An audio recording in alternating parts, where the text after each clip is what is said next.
guys for being here, and thanks for covering this. I think this is important. Those that know me know I don't usually stay on script, but this is more informative as to making sure that people know that these programs are available in our commodity and our ag producers and our ranchers know that what the Bank of North Dakota and the Industrial Commission is going to do as we move into the next year's planning. So it's been a pretty tough year for North Dakota agriculture. Commodity prices are down, input costs are up, high winds and tornadoes destroyed storage and hurt crops all across the state, but primarily in the eastern part. Market uncertainties due to trade disruptions and unjustified retaliatory tariffs. I mean, ag is still the foundation of every single community and our entire economy in North Dakota. In these uncertain times, we need to help stabilize that foundation the best we can. Today, the North Dakota Industrial Commission approved $400 million for two separate ag relief initiatives offering below market rate loans through BND to support producers. As producers begin conversations with their lenders about 2026, these programs will ensure farmers and ranchers have access to credit as they navigate the downturn of the farming economy. Here's a quick summary of the programs. The 2026 Farm Financial Stability Loan Program is designed for ag producers with evidence of an operating shortfall in 2024 or 2025, and it can be used to replenish working capital, term out operating carryover, or restructure existing term debts. BND participation amount may be up to 75% of a chattel or real estate loan, fixed rate at 3.75% for 5 years for BND's share. Local lenders' share of the loan may not exceed BND's base rate plus 1%. Bank of North Dakota has set aside $300 million for this program. The 2026 Grain Inventory Loan Program, which will provide short-term financing of remaining grain inventory, allowing producers to hold their crop and market it later once prices improve. These short-term loans will benefit all producers, especially young and beginning farmers, who often lack the equity and working capital of older, more established producers. Bank of North Dakota provides funds with a variable interest rate at 0.75% below its base rate, which is determined at the time of funding. Local lenders' share of the loan may not exceed BND's base rate plus 1%. Bank of North Dakota has set aside $100 million for this program. Producers should consult with their local lender who will handle the application process. The application period will open December 9th and it'll close June 30th of 2026. As always, more information is always available at bnd.nd.gov. We're fortunate and unique in North Dakota to have a state bank that enables us to create these financing tools, and we're committed to deploying those tools as needed to provide a lifeline to the hardworking farmers and ranchers who grow the food we put on our tables at Thanksgiving and all year round. And now invite remarks from Ag Commissioner Goring and Attorney General Wrigley. And after that, if you have any technical questions, you can bring Don Morgan, CEO and President of Bank of North Dakota. Well, I'd just say, I want to thank the Bank of North Dakota and all of the advisory committee that met and worked on this. I think we put forward some really good programs that will help support the ag industry. I like the fact that we have some optionality here. There's choices. I think they're great because they target different aspects of every farming and ranching operation. It also gives us the ability to offer that not as opposed to, but with and in conjunction with what FSA does through their financial programs.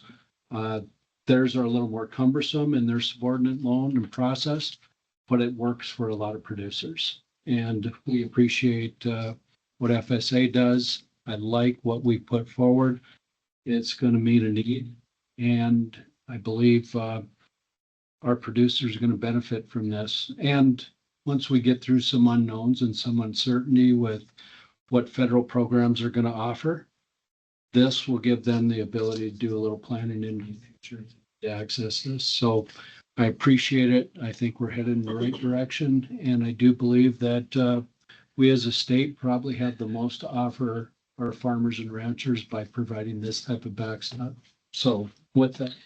The only thing I would add to that is just what a privilege it's been to serve on the Industrial Commission in the last 4 years. And I really want to compliment our governor and our agriculture commissioner for their leadership on yet another really common sense, practical program to address a pressing need in the state of North Dakota. Can't compliment the Bank of North Dakota and their leadership team and the folks that put together these common sense balances of not looking to supplant. The state of North Dakota can never supplant all the risk, but we can help moderate that risk and do meaningful work to help our producers and folks around the state. So again, to the governor, to our ag commissioner, thank you for your leadership on this, and to the folks at Bank of North Dakota, you've done a great job. Thank you. Questions? What's the like potential consequence of not doing this program? Like what would happen if this wasn't going into place? Well, I would just shortly say there will be less people that are financially capable of farming next year. I mean, that is the reality of where they're at structurally. I mean, from an overall high-arching viewpoint, and I think it's also important to say we're not duplicating federal programs. We don't know what the federal government's going to do. We don't know what they're going to do by the end of the year. I have some ideas, and I'm not overly optimistic. So, I mean, we have to be able to get this out and make sure people know these options are available to them, and not just the producers, but the community banks that are helping figure out how to do this stuff. So I think there is so much stress out there in the environment with the unknowns that exist right now, and we're not really sure what's going to happen with exports. Now, I think planning and going forward, we certainly see that. And I think where the grain inventory loan comes in and plays a key vital role is every lead lender that's going to access this program is going to know absolutely where their customer is at, what's going to fit best for them, and how this will help move things down the road a little bit further. The stress that exists, this gives them the ability to buy a little more time, figure out where those programs are, how this best fits into their whole portfolio. And I think at that point, not only does it relieve some stress, but it doesn't accelerate the situation that so many people are in right now. Are we already sort of seeing closures and stuff like that throughout the state, or people unable to finance their operations? Or I would just say through our mediation program, we do know there's some situations people are trying to work through. The Bank of North Dakota has access and works with a lot of local lenders out there, so they can probably give you a better idea what they're hearing on their side. We do know there's some problems, and I think coupling that with some natural disasters we've experienced. We've had some problems last year in 2024 coming out of that marketing year. It's all compounded. And I think about a term I heard today, a cut by a 1,000 knives. It just eventually bleeds you out and drains you and drains your assets, your equity, and your situation.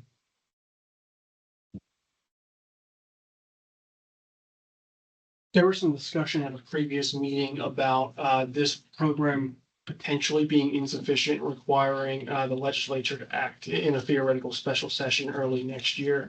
Do you still feel that might be required, that this program will be insufficient? The legislature will need to act. I don't know if it was necessarily whether it would be insufficient or not. The conversation was the one benefit to having a special session is one, we're going to deploy upwards of between 100 and 150 million in rural healthcare, which is not why anybody was thinking we were going to have to call a special session to begin with, which is a good reason to have one, not a bad one. It gives us optionality if we don't, but no, I personally, I think the bank has come up with one program which we have run similarly before. The one benefit is land prices are still very good, which allows for that refinancing and a new and unique program that we haven't necessarily done before. But I will say this, because I asked Commissioner Goring this after the meeting. I'm like, we were always planning to roll this out in December. And the bank and the people and the community lenders and everybody who was involved in putting this together allowed us to do it now. So if there are any like real major deficiencies, that gives us an entire month to discuss about whether or not we can handle those things internally or whether we would have to ask the legislature for something. But I don't have a specific ask as we stand here today. No, I would, first of all, this is within our purview and it's within our authority and the bank can step up and put these things forward. If we need something more specific, I'm sure the legislature can come forward and augment what we've done, or maybe they have something else they'd like to discuss with us, but I think we're in a good position right now to do this, and we'll see what happens in a special session if there's something else.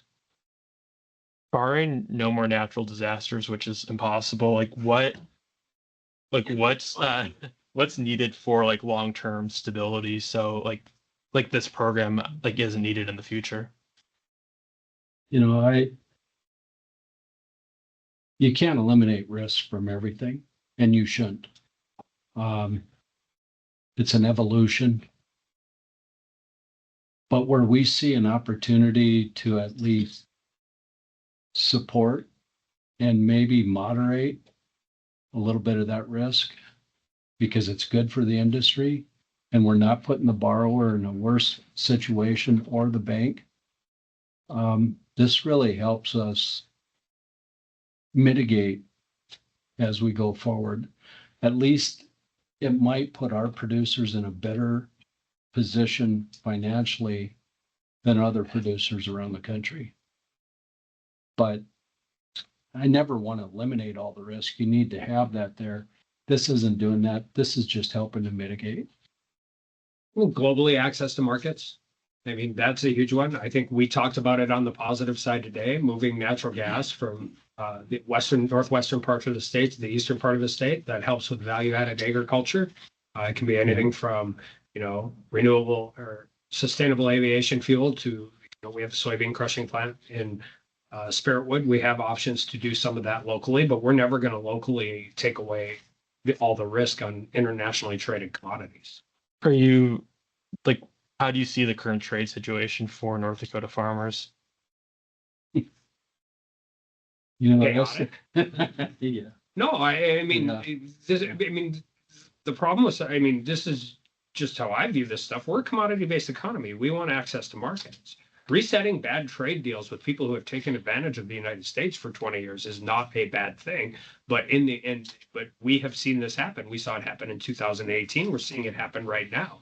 The retaliatory tariffs are specifically designed to put maximum pressure from, by the way, countries that don't have to worry about pesky little things called elections, to put maximum pressure on the people who do these things. And I think getting better, fair, long-term stability on trade deals is going to be good, but getting there is chaotic.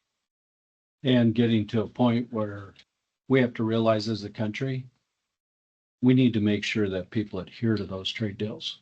If we would adhere to the last ones that were set and put in place, we wouldn't be having these discussions now. Maybe there'd be some minor players involved in this, but right now, I think to the governor's point, we've had a lot of countries we've had to work with and work through some of these things, get to a better place. But it's going to take time to come out of it now. Things need to be established. Trade agreements need to be not just met, but adhered to. USMCA and regulation on yellow corn, which isn't really about yellow corn with Mexico. It's about white corn with Mexico, and it's protectionist. But way back when NAFTA was passed, we had 3 Democrats in Congress from North Dakota. All 3 of them voted no on NAFTA. Right? USMCA was supposed to bring in a regulatory framework that actually protected U.S. producers, North Dakota producers. I would tell you the jury is very much still out on whether that protection that was built into USMCA actually works. Good time for one more, if anybody's got any. If you could speak to, I guess, just the operations and just going back to just the parameters set by the loan program, any estimate? I mean, is this meant to operate similar to a traditional farm and ag loan? And just as far as the estimated turnaround time on loan approval, and then also, I guess, keeping this open through June 30th of next year, I assume when most farmers, you hope, would be done with planting by then, but does it allow for a little flexibility, I guess, whether it is you're late spring storms or anything like that, just as far as, for any farmers who may be taking a look at this to even now in the wintertime when they're looking at ordering grain and your other essentials you need by the time the thaw happens. Can you speak to that a little bit of just how essentially this will work? That was a lot in there. Come on, Don. Pamphlets, But right there. I do think that the fact that it's unrolled now, it gives our bankers and it gives our customers, those lenders or those borrowers, the ability to start looking at that. You can have spring storms, you can have mishaps and issues. We all have to work through them in agriculture. I think the terms that were laid out in this gives everybody some certainty. They know what the end goal is. They know where the end point is. It just buys them that opportunity to manage the debt they have, stretch it out a bit with some decent interest rates. And they know they're going to be dealing with new debt coming up. But all that's going to be a factor as that lead lender is putting that whole spreadsheet, balance sheet, and portfolio together. I think in the modicum risk and scenario, there's a ton of people who may not think they need this program, and then they get through planting and they really, that's why, it's a debt restructure program at the end of the day. They might realize on April 1st or May 1st that what they penciled out didn't work as well as they thought it could work. Their fertilizer and hydrous could have gone up 30%. We don't know any of those things. So there's never, if you're going to have as much stress that's in the ag community right now, having maximum flexibility for a program to help them is always a good thing. Make sure these materials are there. Caitlin Hausauer from the bank and the bank folks prepared these and walked us through that in the meeting. And those are very good materials if you want to get some more of the skeletal background on it. Helpful. Thanks all. Thank you.